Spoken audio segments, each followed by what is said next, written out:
Hey everybody, welcome back once again to On the Couch with David and Travis. This was episode 9, Dance Like You Want to Win. Both of you dance Both like of you you did. I didn't write that down because I'm lazy. Yeah. I think this is the first great episode of the show. Again, it's not the pinnacle that we're going to reach, but I think this is sort of the one a lot of people remember in watching the show, sort of the quintessential episode of the more lighthearted ones. And I think this is a huge standout of like the first half, the ones where it's more basic in general. And I think for a Monster of the Week anime, where you kind of know what's going to happen and it's not going all that out there, I think this is about as good as it gets. I really enjoyed a lot of elements of this. What did you think? I like the end. Okay. When she's yelling at him? I like, and I think I like it because it's just a little more out there. I like how for the time where they fight the angel at the end. Yes. It has a countdown timer to it, and it's all like attached to music. There's no other sound but the music itself. I wrote that same exact thing down. I think that's a beautiful touch for a couple of reasons. I think it gets you... I don't know if this is the intention, but for me it's sort of like you're getting in their mind of this. What they would be doing is just listening to the music. Yeah. They cut out all other audio, which is a beautiful choice. And they do it in real time, like you said, with the counter, as they would with the choreography. Yeah. And the other great thing about this is, at no other point before this do they reveal the actual sort of choreography of the fight. You don't see them... What you see them practicing and working with together is just other stuff. Yeah. And they don't reveal the song. And I think it's sort of a surprise that it's a classical song. Yeah. I think it's just something that visually and aurally just sticks out from the rest of the series so far. It's a great thing to watch. It's a great 60... It's just like a great minute clip of something. Like, if you take that out of the show, I feel like even, like, that's a minute I would like to watch. Like, if you showed me, like, hey, we're gonna watch this series, and then you show me this clip, like, this would get me interested in it. It's a creative moment, too. It's something I haven't really seen before, where they have to incorporate music and dance into it. Yeah. And I mean, I think it's a valuable scene. I really enjoy it. I think that's a big part of why this episode works, is the payoff with that. I felt like the payoff I don't want to say overcompensated, because it didn't overcompensate. The payoff was worth more than the build-up. Yeah. One more thing before we move on, I do want to talk about the song a little bit more. Now, this show has a penchant. They really like... We're going to see it more and more. They really like to use classical music. A lot. We haven't seen it a lot before this, but we're certainly going to. And I'm sort of conflicted on this, because part of me is like, okay, well, classical music, that's a bit of an original idea to use that. In some way... It is, but it also isn't. For a 90s anime. Yeah. I think it's an interesting choice. More so, I think in some ways you could argue it ties in with the biblical imagery and themes. Mm-hmm. There's a bit of a disconnect, classical music, biblical, but I feel like it meshes, at least in my head. Yeah. But part of me is also like... God, I hate when I say like that. Part of me also thinks that they use a lot of this classical music. Ode to Joy is a big one. They use Ode to Joy a lot. Because it's royalty-free and they were running low on money. As you can tell by some of the shots that are extremely static. And I wonder if that was worked out because of a duress situation sort of thing, where it's like, okay, we can't afford anything else, we're going to use classical music. Or if that was a very deliberate choice, and that's just what I wonder. Because that sort of affects how I feel about it. I know it shouldn't, but...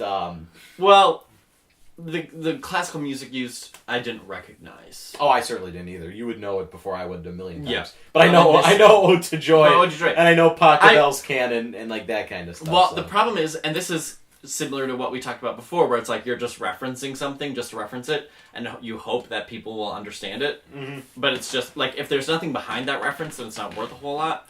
So what happens a lot with classical music is, like, people use it, and they're like, oh, this is something people might recognize, and they'll think of it as really fancy. Like the Nutcracker or In the Hall of the Mountain King. Yeah, and they're like, oh, they're really fancy, you know, and, like, it's just, it's not necessarily the best use in it. And I think this happens a lot with video games where they, like, try to be epic. Oh, and so they use, like, instrumental music just to try to sound that way, when often more times something simpler will suffice. Or something more out there. Yeah.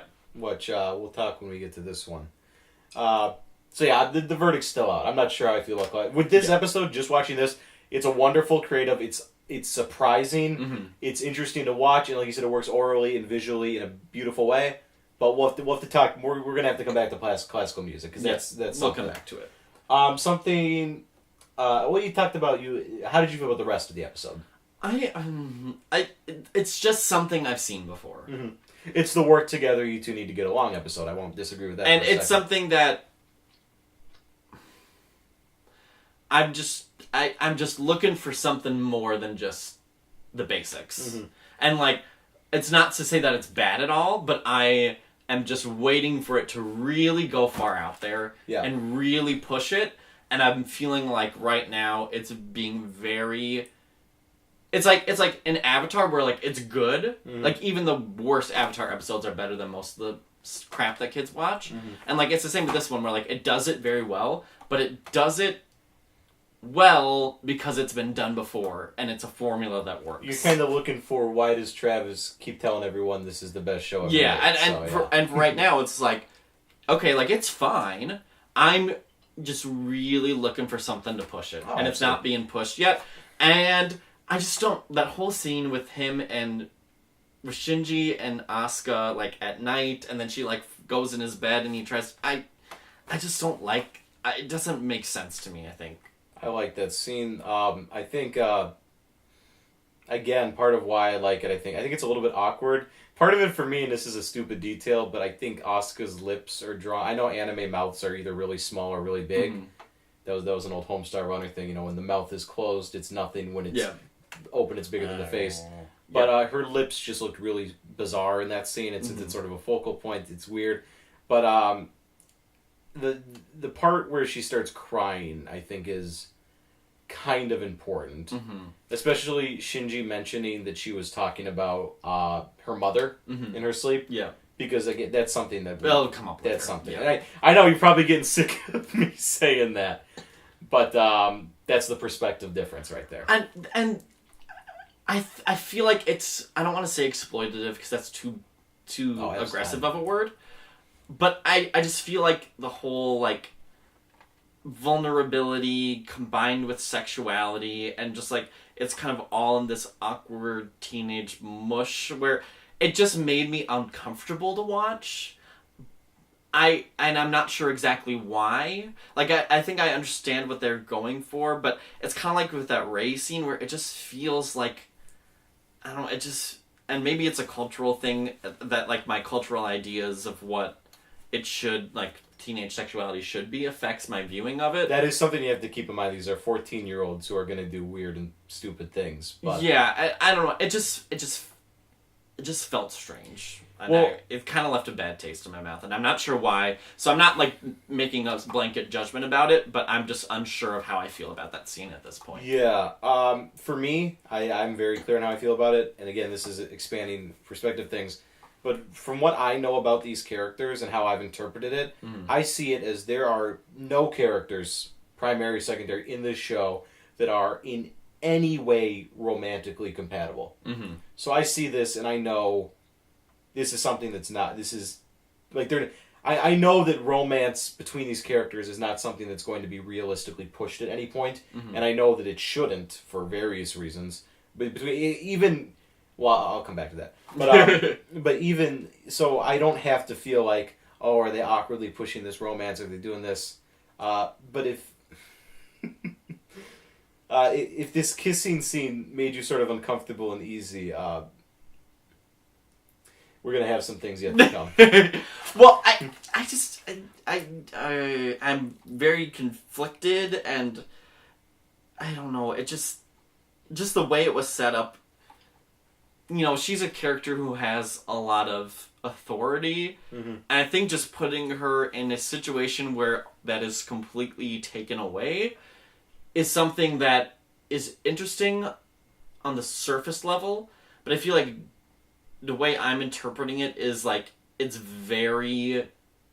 taking agency away from her character in a sense that like she's just like, oh, she just randomly happens to go into the wrong room when she comes back. Oh, that's not what it's supposed to be. Oh, okay, never mind then. You didn't... You thought that's what it was supposed to be? I literally, the way it was played is like she went to the bathroom, and then she came back, and then she forgot that she was... No, I never saw it that way. I saw it as she was like... Okay, so I saw it as... she makes the big deal out of being in the different room with Shinji, right? Yeah. Because she wants to be like, hey, I'm better than you. Yeah. You know, I'm too good to be with you. Yeah. But then in the middle of the night, she's having some issues, maybe. Mm-hmm. And then decides I would rather be sleeping next to someone than by myself. Well, I felt... See, and I didn't see it that way. Okay. Because I got... Like, the way the scene was set up felt like it was... What happened in the scene was she went to the bathroom, and then she came back and she, like, thought she was in the right one, and then she... Like, I feel like if they were trying to push the idea of her trying to be comforted by somebody else, they could have done it in a way that would have made it less... Because, like, it just seems weird that she would decide to face him and then be angry that he tried to kiss her, and, like, it just doesn't make sense. The thing is, I think that ending scene where she's, you know, angry, I don't see it as her being angry. I see her as feigning anger. I don't know.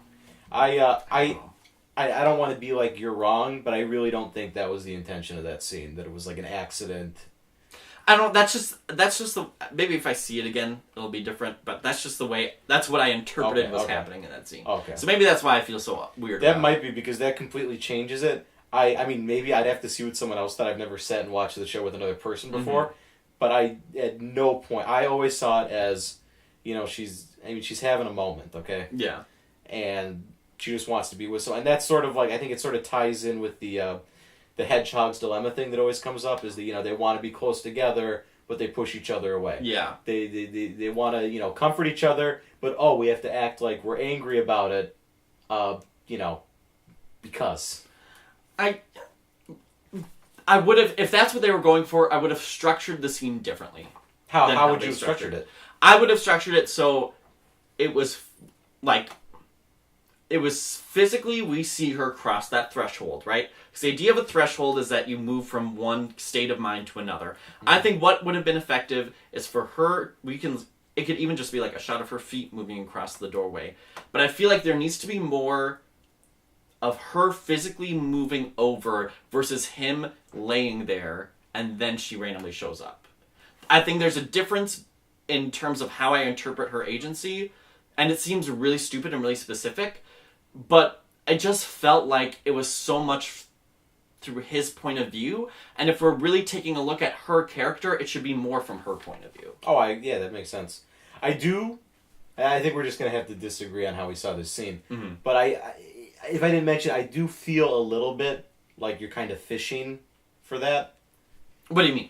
Well, I feel like you're kind of like looking for a reason for this to be more uncomfortable than it is. Well, I think for me, if what they're trying to do is to talk about emotional vulnerability, it needs to be a more explicit thing. And, like, obviously, it's a show with robots in it, so it's not going to be realistic all the time.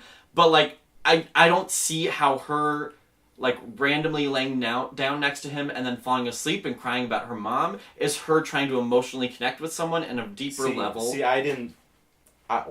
the way I saw it, I didn't see her as actually falling asleep at that point. I saw it as her pretending to sleep. Yeah, and I think if that's what they were going for, to me, it just needed to be more explicit. Well, that's interesting. We had two completely different interpretations of a scene. Yeah. That's great, and I think we're gonna get a little more of that. Let's just move on. Anyway. Something that I thought was great with that, though, just not talking about that, but that scene, you know, and Shinji has the line where he says, "She's just a child," and it cuts directly to Misato and Kaji making out, and I think that's a great, like, you know, these are all awkward children, sort of try to interact and discover themselves, right? Yeah. This is how adults do it, and they're making out, and it's like, I think the initial thought is supposed to be, you know, adults are more mature about things like kissing or making out, but then her and Kaji kind of have, like, a weird, awkward, like, shift, and I think it's supposed to be this message that, you know, there's it's saying a couple things, like, maybe, you know, Masato isn't as much as adult as we may think, Mm-hmm. or maybe being an adult isn't as different as being a kid. There's definitely, I think there's a couple observations you could draw from that. I think very intentional. Oh yeah, that was a definitely intentional structure, and that makes sense in the terms of the story and thematically what they were trying to go for. Just a few other things I noticed. I was thinking about this. You notice how almost every time, I would say 60 to 80% it seems, when Asuka is talking to Rei or Shinji, she will say first child or third child. Yeah. You notice that? Yeah. Yep. And I think that's sort of a thing which, an important part which we also see in this episode is, how upset she gets when Rei sort of takes over, is how much of her own self-worth Asuka holds in her ability to pilot.